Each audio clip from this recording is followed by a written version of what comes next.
What's the fine line between too hands-off and too strict? If you don't know what I'm getting at, let me narrow the scope. Specifically, I'm referring to the phenomenon that affects so many kids. You know the situation.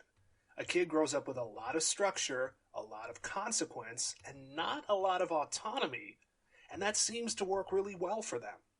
Then they leave home and go off to college or otherwise, and it's like all the guardrails are off. The kid acts out, they do dumb things, and seemingly, they've changed overnight. Now that sounds like every parent's nightmare, I'm sure. But part of that isn't really the fault of any one person. It's twofold. On one hand, the kid is reacting like any human would. When we get tempted to do the things we want to do, then of course we're going to want to do them. And on the other hand, well, it's a natural reaction to having grown up in such a strict environment to want to see what life is like on the other side. So basically, if you're too tough on the kid, you're going to break them. And if you're too soft on the kid, then you're leaving them woefully unprepared for the world out there. No wonder so many people panic about being parents. It's clearly more of an art than it is a science. Now, imagine your kid has left the nest and they're about to make millions and millions of dollars. And not only that, but they're going to be a public figure, and there will be a non-zero percentage of the population who loves them, and I mean loves them, solely for the fact that they play for a specific sports team that this percentage of the human population roots for. What journey will your child take then? I can't speak to the case of every kid and every situation, but in the case of Plaxico Burress, it looks like it's going to be a bit of a roller coaster. Buckle up, my dear listeners. I'm Mike GW, and you're listening to Surreal Sports Stories.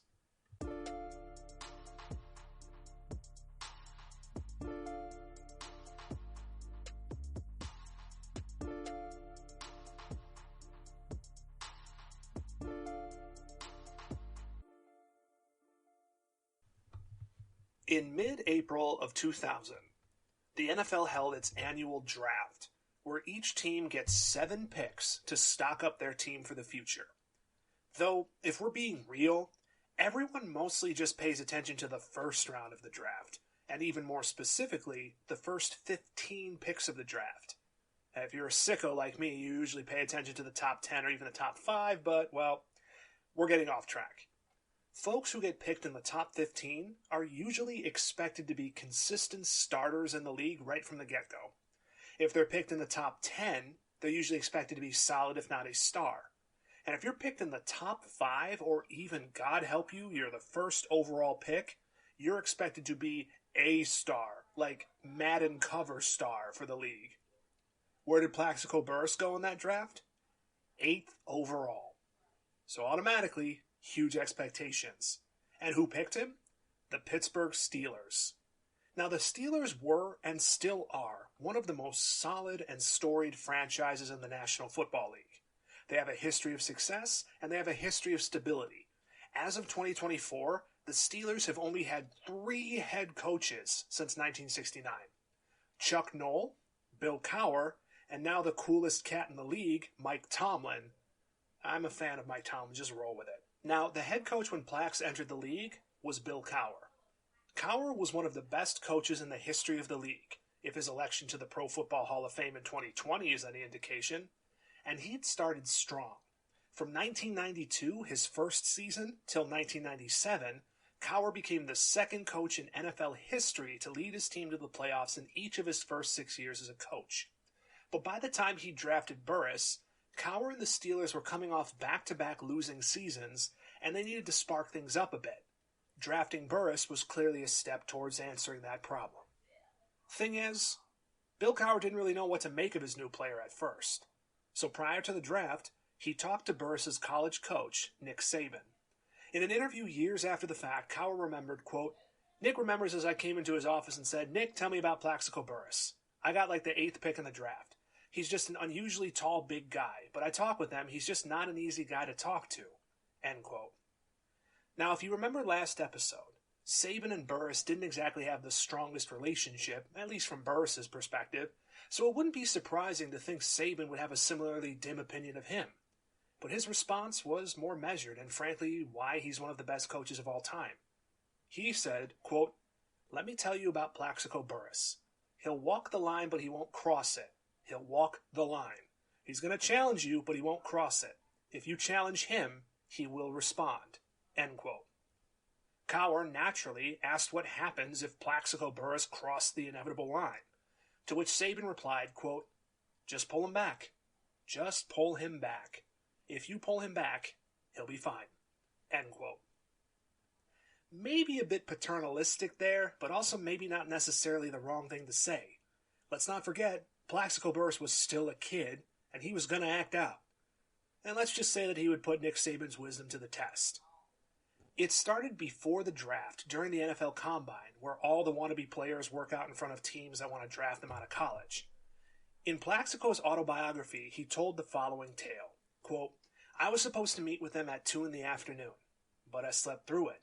I got a call from Coach Bill Cowher that afternoon, and he said, 'We missed you. What happened? I flew all the way here to see you work out.' I said, 'Coach, my bad. I'm just dead tired.'" End quote. Now, Burress admitted in the book that he'd actually been out partying with some friends, so that's not the greatest excuse. I can't imagine trying it myself, but then again, I've never had the talent that someone like Burress does. But Cowher clearly remembered Saban's advice, and he let it slide. Perhaps he figured that if this kid was in the fold, then he would have a better means of keeping the kid under wraps, or at the very least, away from trouble. He wasn't exactly 100% successful. Now, Plaxico Burress's rookie season was a little bit underwhelming. In the entire year, he had only 273 receiving yards, and a wrist injury sidelined him after only 12 games, back when the season was only 16. Arguably, he was known more for stuff off the field than on the field, as he was profiled in that old MTV show True Life during his rookie season. And his biggest football moment that year was a historically bad goof. During a Week 5 win against the Jacksonville Jaguars, Plaxico caught a 19-yard pass on a tough throw. He jumped up, and in celebration, he spiked the ball into the turf. There was one problem with that. No Jaguar had touched him. Now, in college, that would have been fine. In college, when you hit the ground with the ball, you are ruled down. In the pros, you're not down unless someone touches you while you're down. So the ball was live, and Plaxico Burress had just fumbled it. Jacksonville scooped the ball up and ran it down the field 44 yards. They nearly scored on that play. Oops. Now, it wasn't just a whole bunch of screw-ups. Plaxico was definitely capable of stepping up. Later that year, in the lead-up to a matchup against their hated rival, the Baltimore Ravens, Ravens tight end Shannon Sharp, a.k.a. the man who these days is a podcast where people say out-of-pocket things, called him Plexiglass Burress, which I'm not going to lie is kind of funny. Plax responded to that by getting 8 catches for 164 yards, as the Steelers won 26-21 and secured their first division title since 1997. I wonder if Shannon ever thinks about that on the Club Shay Shay podcast. Now, from 2000 to 2004, Plaxico was basically the guy for the Steelers.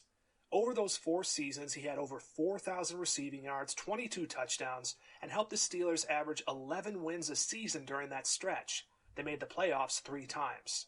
It honestly looked like he was on the up and up. But midway through that run, tragedy struck. Late March 2002, Mama Adelaide Vicky Burress had to undergo surgery to amputate the lower portion of her leg. It was a complication from diabetes. She would develop an infection in the wound. On March 22nd, a few days after the surgery, Mama Burress was dead. She was only 49.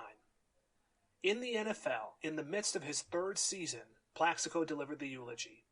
In it he said, quote, "There are 3 things my mom taught me. Never take anything for granted, always treat others the way you want to be treated, and God won't put anything in front of you that you can't handle." End quote. As his girlfriend Tiffany, who'd only been dating Plaxico for a few months prior to the death of his mom, remarked, quote, "He truly felt God wouldn't have taken his mother if he couldn't handle her death." End quote. But that's the thing about grief and trauma, my dear listeners. Oftentimes we think we can handle it, and we step up in ways that we think are best. And while they might seem that way in the moment, with the benefit of hindsight, maybe not so much. After his mom's death, Plaxico became the primary breadwinner and caregiver for his younger brothers, as well as 5 of his childhood friends. And if you think this is a recipe for disaster, well, you're kind of right. Things started to get a bit messy. According to a write-up on NewJersey.com, quote, a few months after his mother's death, he was arrested in Virginia for public intoxication, end quote. His legal troubles started to pile up. In 2002, he was sued by a Virginia Beach Homeowners Association for unpaid dues totaling $440. In 2003, he was sued by another HOA in Moon Township, Pennsylvania for $890. Even the local school district sued him for $2,745 in unpaid taxes. In another case, Plaxico Burress was sued by Richard Malin, a home inspector. Malin had been hired by Burress to do an inspection for a home he was buying in the Pittsburgh area, and Malin gave him a quote of about $500 getting the job. As ESPN.com wrote up several years later, quote, when it came time to pay the bill, Burress disappeared. He didn't respond to phone calls or letters. Malin appealed to one of the star's handlers for help, but still no payment. Malin filed a lawsuit. Burress ignored it. After a judge ruled against the no-show NFL player, he sent Malin a check for $700. I got a note from Plaxico saying, sorry for the inconvenience, please inform the court that the judgment has been paid, Malin said, and then the check bounced, end quote. Now, in most all of these cases, 2 things are apparent.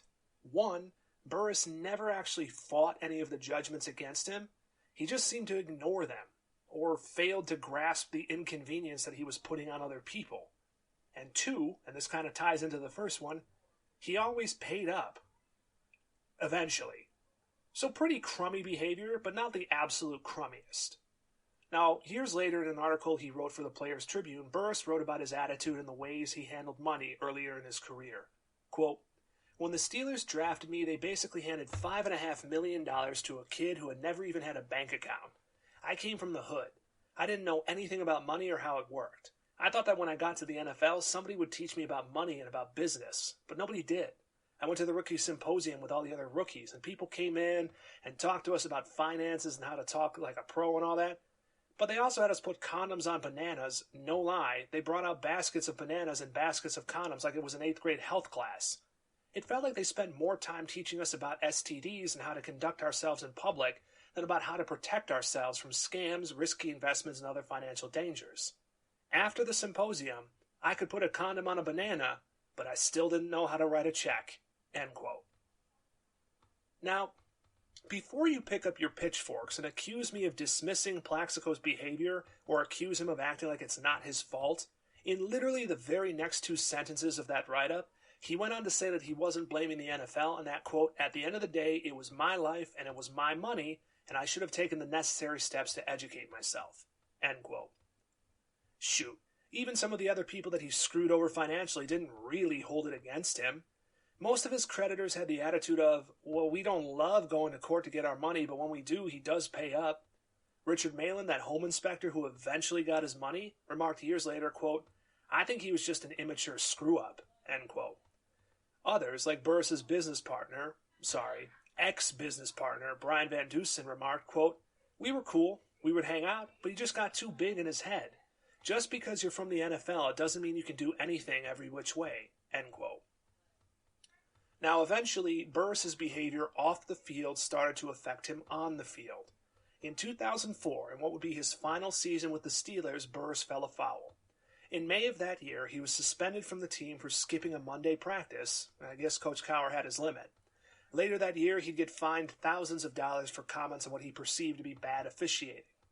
He was wearing out his welcome in Pittsburgh, and at this point, he started to look like he was just another diva wide receiver. Really good, but also a real headache. It didn't help that his stats dipped every year after his breakout 3rd season in 2002. But even though he was struggling, he was still a damn good football player. And when he left the Steelers after 2004, it didn't take long before the New York Giants would sign him to a 5-year deal worth $25 million. And it was in New York that things would really come to a head. Because 5 really big things happened to this man there. 5 things that would shape the course of the rest of his life. Number 1, he came in as the Giants were looking for someone for their young superstar quarterback to throw to, Eli Manning, Former college star for Ole Miss, number 1 overall pick by the San Diego Chargers. That's another story. And I think his older brother's been involved in a lot of cheesy commercials. I don't know. He might have played football too. But Eli at this time was young, and he needed someone he could throw the ball deep to. Plaxico Burress was more than happy to be that guy. From 2005 to 2007, Burress was receiver number 1 in New York, and as a kid growing up, I cannot begin to tell you how many highlight reels I'd see on ESPN showing Manning hitting Burress deep. The second big event in his life? Plaxico started to get his personal life in order. His girlfriend Tiffany was now his wife, and in January of 2007, Plaxico became a father. His son Elijah Burress was born. And now that he was a father, things seemed different. As Tiffany remarked, quote, "He's more at peace with his life, and when you're at peace the way he is, it affects everything. Your family, your friends, and your work," end quote. And part of that meant cutting ties with some people. Plax had already started to notice that some of his friends might not have been all that solid with him. In one sad case, quote, one friend who he had known since their early years in grade school wanted to borrow his watch worth $50,000. Plaxico obliged. Unfortunately, his so-called friend never returned the watch. Plaxico called him several times, but he never returned his calls. End quote. Some of his other friends back in the early 2000s also had a really bad habit of stealing some of his checks. So Plaxico did the difficult thing and started to cut these folks out of his life. Remember those 5 childhood friends who lived with him and his brothers after his mom's death? Well, by 2008, they were all either dead or in jail because of, as Plax put it, quote, stupid stuff like an armed robbery or carrying a concealed weapon, end quote. And while Plax wanted to make the step to grow up, that wasn't the case with some of his friends. As Burress remarked, quote, "They write me from jail saying, how come you don't talk to your boy anymore? They have a hard time moving on, so I do it for them. There was no structure there," end quote. The third big thing in Plaxico Burress's life, he became a champion. On February 3rd, 2008, the New York Giants made it to the Super Bowl. Their opponent, the New England Patriots, who had beaten the Giants in the last week of the season a few weeks prior to secure an undefeated regular season, only the second in NFL history. They were favored to win the Super Bowl by 12. Their head coach was Bill Belichick, the best coach of all time. Their quarterback, Tom Brady, the best of all time. They were the best team in the world. Pity that no one told the Giants.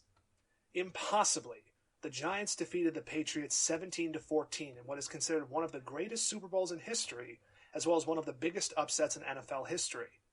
And who was the man who put the dagger in? None other than Plaxico Burress, who scored the go-ahead game-winning touchdown with 35 seconds left. Plaxico himself would say years later, quote, "To me, it's still the greatest game ever played, no doubt. Best Super Bowl ever played," end quote. I watched it. I remember it. He ain't lying. It was a damn good game. But not everything was coming up roses for Plaxico. Because while he might have cut out some toxic people, he hadn't cut out all of his toxic behaviors. The fourth big thing? His trouble with the law was getting more severe. In May of 2008, he was involved in a car crash in Florida that injured the other driver. 3 days before the crash, Plaxico's car insurance had lapsed because he hadn't paid the premiums, and months later, the other driver, Elise Smith, sued him. The case would work its way through civil court and would not see a resolution until 2012, when a judge ordered him to pay Elise Smith $159,000. He'd have it paid off by the next year.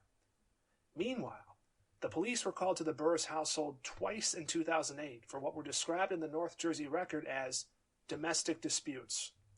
I read the reports of the incidents. In both cases, Tiffany was granted a temporary restraining order against her husband, but a state court judge would dismiss it each time. Now, in reading through the reports, it looks like the word dispute is the most appropriate word to use and not, thankfully, violence. Both instances involved a loud-ass argument where the cops were called, and that's about it. I'm just glad it never escalated any further. But in the case of these incidents, perhaps it had something to do with the fact that in October of 2008, despite having been the game winner of the previous year's Super Bowl, the Giants had suspended Plax for their game on October 5th. It was in response to him skipping some team meetings back in September, which were all in response to the Giants not restructuring his contract. Now, he had an argument for a restructuring in that he was the best receiver in the NFL, but he wasn't even in the top 10 most highly paid receivers. But on the other hand, the Giants were well within their rights to say, nah man, we're not doing that. Because even though he had left Pittsburgh, he still had a tendency of skipping meetings, being moody, blowing up on his teammates, not doing what he was supposed to, and unfortunately, feeding into the narrative that he was just another wide receiver diva. But there comes a point in time where everything we do eventually builds to a breaking point. Throughout his life, Plaxico Burress was on a collision course. He had fought his way out of a rough environment, he had become a superstar. But he had also struggled with the effects of that life, as well as the simple reality that when someone comes from nothing and then you give them everything, sometimes they don't know how to handle it. And up to this point, Plaxico Burress had more or less gotten away with his trials and tribulations with minimal consequence. But all of that would change, because the fifth major thing to happen to him in New York. On November 28, 2008, Plaxico Burress went to the New York nightclub LQ on Lexington Avenue, and that night would change his life forever. Next time on Surreal Sports Stories. One fateful night in New York City, and Plaxico Burress's world and life changes forever. What happened when the bright lights dimmed? What happened that night? And how did he go from catching touchdowns to catching headlines no one could have predicted? Sources for these episodes include ESPN.com, the New Jersey Register, ProFootballHistory.com, CNN.com, the New York Times, Plaxico Burress's 2009 biography, Giant, The Road to the Super Bowl, and many more. If you like the show, you can find Surreal Sports Stories wherever you listen to your podcasts. We upload on Wednesdays. And now you can find us on YouTube. Video forms of the podcast can be found on the Surreal Sports Pod YouTube channel. That's at Surreal Sports Pod, and you can expect uploads the day before they drop on audio. So if you want an early peek at the stuff coming down the pike, do us a favor and smash that subscribe button and leave a 5-star review wherever you listen to your podcasts. We'll also be uploading the archive of old episodes onto YouTube over time, with audio cleanups and adjustments to make the pivot to video even cleaner. Thanks again for listening, and we'll see you next time. This has been Surreal Sports Stories. You've been amazing. And I've been Mike GW. Stay steady, y'all.